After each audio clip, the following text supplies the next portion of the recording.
Early in the 2012 Republican primary season, a range of voter concerns emerged, including the economy, job creation, and divisive social issues. Among the Republican base, one narrative that emerged was the need to elect a strong leader to solve these problems. But what makes a candidate a strong leader? At the Center for the Study of the Presidency and Congress, David Abshire assesses triumphs and failures from past presidencies.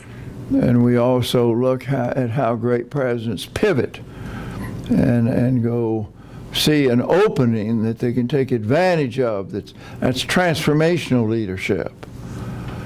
Because we divide leadership in some distinct areas. Because the first is character leadership.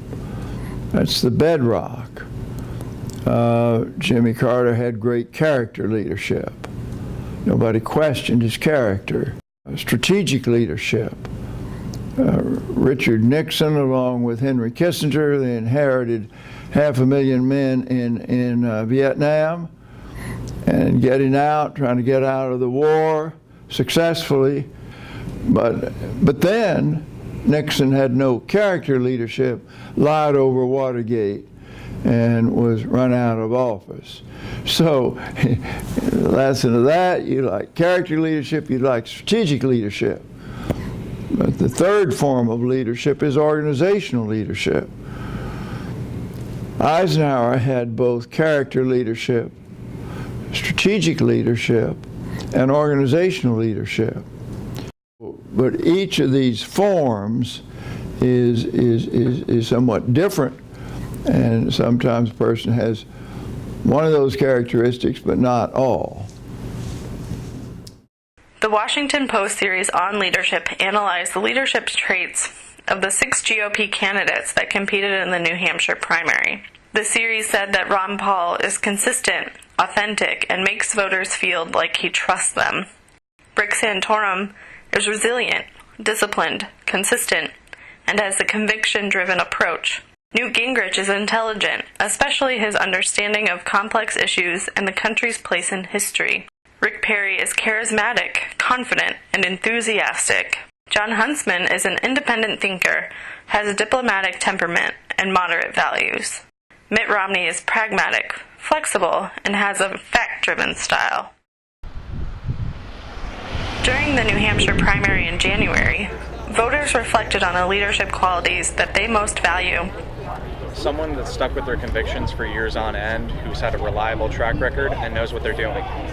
I think you have to look at the record first and foremost, and I think if you look at Governor Perry's record of job creation, of being consistent conservative, somebody that matches my values, that would define leadership for me. I think it matters. I think that in the debates, you'll see Mitt and Santorum hold themselves a little bit better than Gingrich does.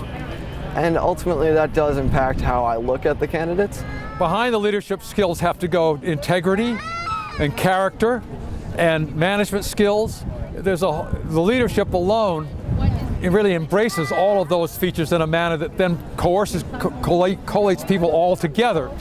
You know, one of the things I've learned about Newt actually is Newt's a real listener, and I think that's an important attribute for a leader as well. I think leadership means devoted to the public documents of the Constitution, the American public, and stay away from the lobbyists, stay away from campaign funding, stay away from corrupt politicians who think money can buy elections.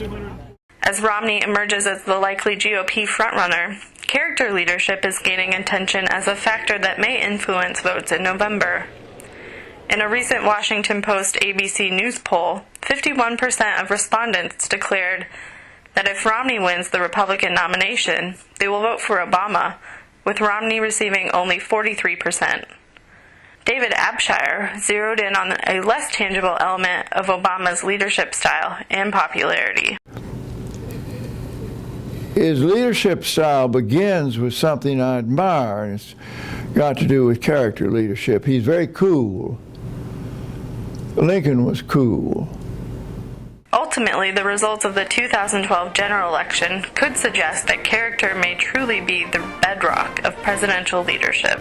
So you got to have character.